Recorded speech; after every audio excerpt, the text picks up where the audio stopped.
guys, welcome back to the channel. I'm Robyn. I'm her favorite son.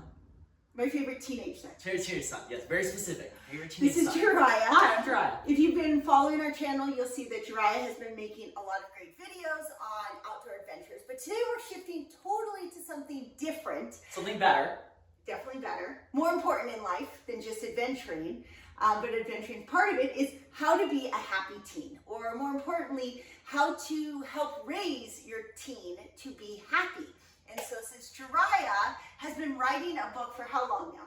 I've been trying to write a book now for 3 years. No, 2 years. 2 solid years.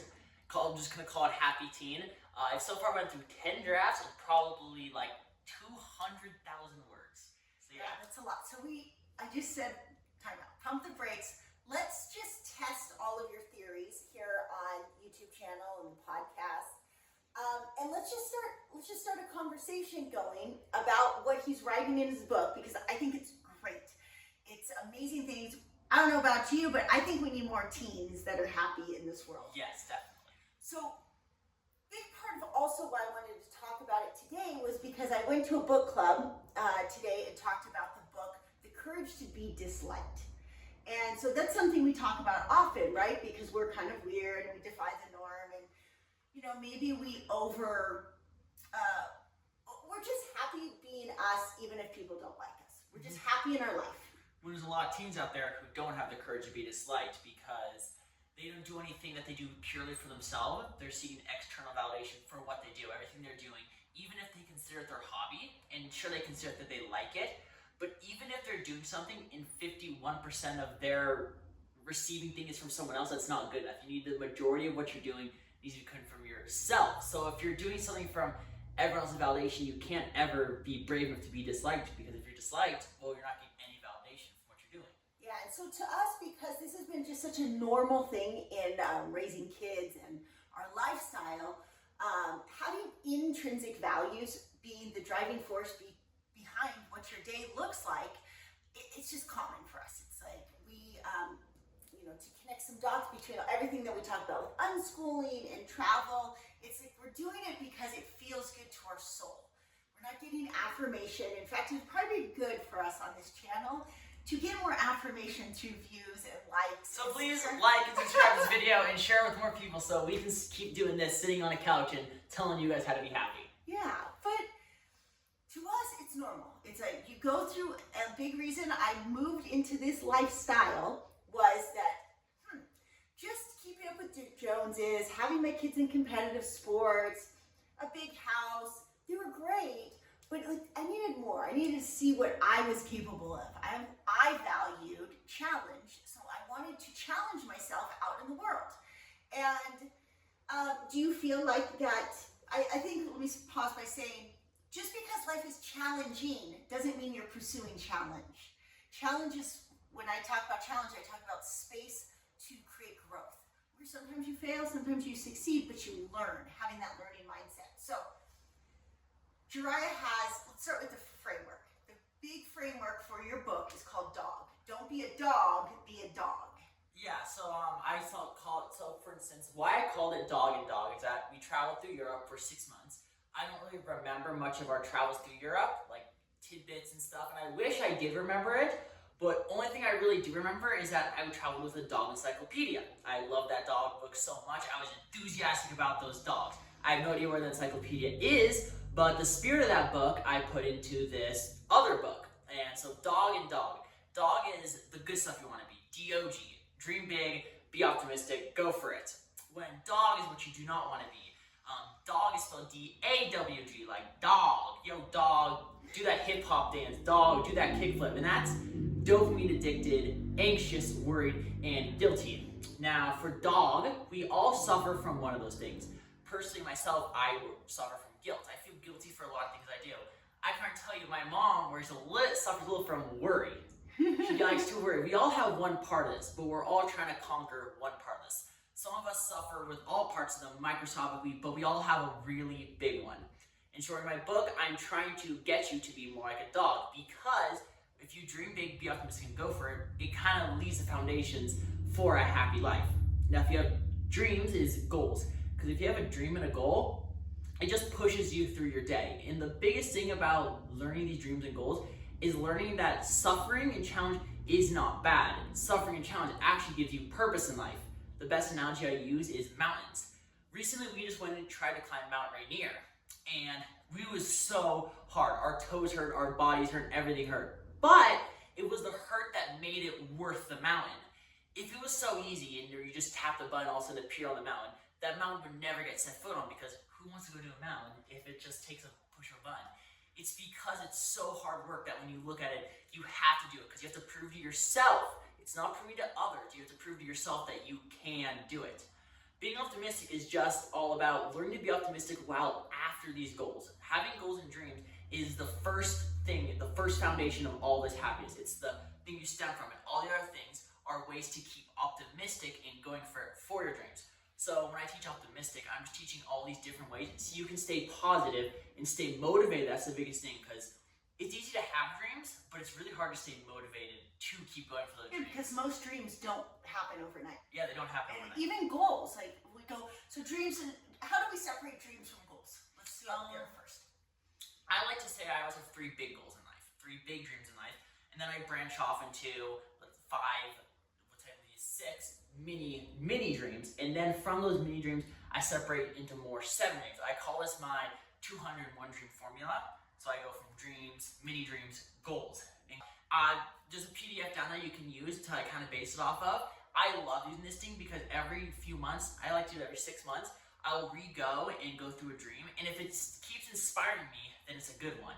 Sometimes they fade away, which is actually okay for dreams to fade away. You don't want to keep doing a dream that you don't really want to work towards. But if, like, say I had a dream of one of the 3, one of those dreams faded away, I insert a new one and go and put in my sub-goals. Exactly. And then it makes it, with 201 dreams, you never run out of things that you're motivated to do.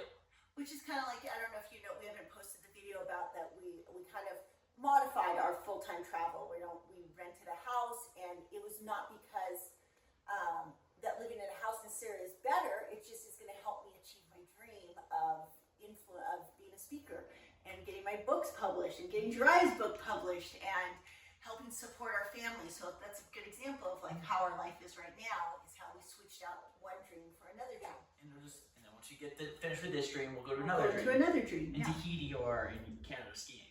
Yeah. So, do you see where sometimes people have, because I talked about values, misaligned dreams? Like, how do I know? I know, but how does the listener know that their dream is correctly aligned, and that it's an actual intrinsic dream or a dream that would fulfill them, as opposed to a dream or goal that is a should. Yeah, that's a hard one, because it just takes a lot of repetition. Like, you just have to do one dream. If you find that dream's not working for you, you just gotta stop it. I used to draw, and I used to love drawing. I used to think, oh, this is my dream to draw. But after a while, you just lose the romance of something. But what about like the dreams? Like, we see some people will have they'll say, oh, well, my goal, let's say we're talking about teams. My goal is to be the best football player on the team. How do we differentiate that's like their goal versus a dog goal? Yeah, a dog goal. So, 2 things. One is the biggest one to find out if a dream is a true dream, a true pure dream that you love doing, is you ask yourself, if you were alone in the world for a month, would you do that thing every day? If you could do that thing every day, it's true. But a lot of times people have a goal and they go, well, I don't want to do that for every single hour of my day. And it's like, well, that's not something that motivates you. I think of like, if nobody was watching, would you still do it? If no one's watching, would you still do it? If nobody ever like validated you, if you never got an award or recognition, like I think about that. Jiraiya's a really great boulder, but I think, and he loves when there's a crowd. Skiing too, loves when there's a crowd. But I think even if there wasn't a crowd and there was a boulder or a ski slope, he'd go do it anyways. Oh, I would, definitely. So one actually important thing to know is that in a dream, so to know if you're doing a dog dream versus a dog dream is that you go to it. Let's say, for instance, can I take gymnastics, for example? Yeah. I want to be a very good gymnast, for example. Now, if I did that thing, we're going to look at the dog. Dopamine addicted, anxious, worried, guilty. So, I come to the gymnastics dream. And one, maybe I could be doing this gymnastics dream because, who knows, maybe my mom used to be a really good gymnast, and she's guilting me into doing the dream. So that's one way I could figure out, okay, That's a dog dream. Okay, what if I'm worried that my mom will criticize me for not being a gymnast, or worried that if I don't become a good gymnast, I'm not going to get into a good college, or I'm not going to get a good life? That'd be, I'm worried. Anxious is just, that's the thing, that's when you're doing the sport, the gymnastics, you're just so anxious, you're just so crippled with fear the whole time. You should not be crippled with fear or anxiety about the unknown when you're doing a dream. And lastly, dopamine addicted, when you're doing a dream with this dog mentality of dopamine addiction, you're just doing it for the dopamine boost. If I get skiing, if I just did skiing for that moment when someone from the lift goes, woohoo, it's dopamine feels good, I know it does. But if you just listen every time to that dopamine addiction, you're just gonna be destroying yourself with so much stimulus, and when that stimulus isn't there, you're so empty. Yeah. And then let's touch on the optimism. Like, so do you have some way to test, or describe, or how do I frame in my head this optimism? I teach a lot of different ones. I just want to do Travis criticism, but I don't know if I'll get into that. I'll get another video, Travis criticism. But optimism, the big one is to know that suffering is good. Like suffering, if you were suffering, not overly suffering, but you have to choose the suffering you do want. No one goes through life saying, I don't want to suffer. Let's say, for instance, I want a yacht. My dream is to have a yacht. Your dream is not to have a yacht. Your dream is to suffer the consequences of cleaning that yacht and having to work for that yacht and having to fix the mechanical issues of that yacht. That yacht has struggles in and of itself. Optimism is learning that to embrace those struggles and change the struggles you do want and give rid of the struggles you do not want. Optimism is also knowing that everything truly is a lesson. When I stub my toe, I know that, okay, I was probably rushing a little too much. And optimism is also knowing that when I stub my toe, maybe it's the universe telling me to look up at something that could give me an opportunity. That every single thing that happens is a lesson and an opportunity. Yeah, obstacles are opportunities. Okay, so our goal with this series of Happy Teens is to give you like little tidbits. We're not going to give you the whole book at once because it would be overwhelming, but my goal as a parent is to inspire you as a parent, if it's a parent watching, it's a teen watching, good job, as a parent to have these talks, to create this canvas for your kids. This is a totally different way of raising this next generation of kids, but I really believe that we are on the cusp of something magical happening in the world where we can really help our children to thrive and to feel happy again, because like the world out there, it can't last like this. It can't stay like this. So if you're watching, you're going to be one of the people that are big change makers in the world.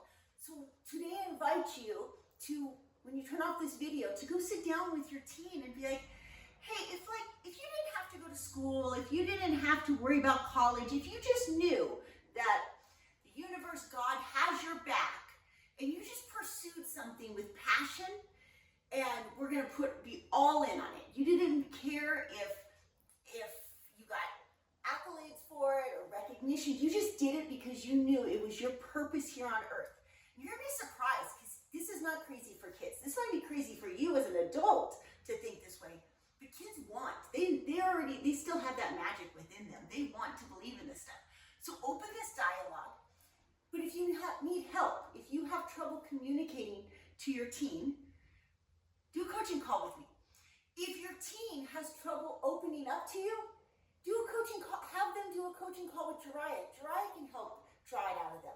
We work with families all the time in helping them embody their highest self and be able to communicate with each other so that we can be the change, so we can live on a different frequency where we're not so addicted to worrying about what other people think of us.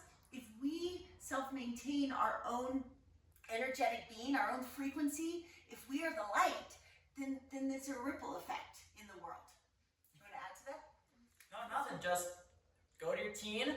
Maybe you can do it with them. Do that 201 dream exercise. It's super fun. Put on a killer playlist, crack some sarcastic jokes, and write it out. See how far you can get. Awesome. See you next time. Namaste.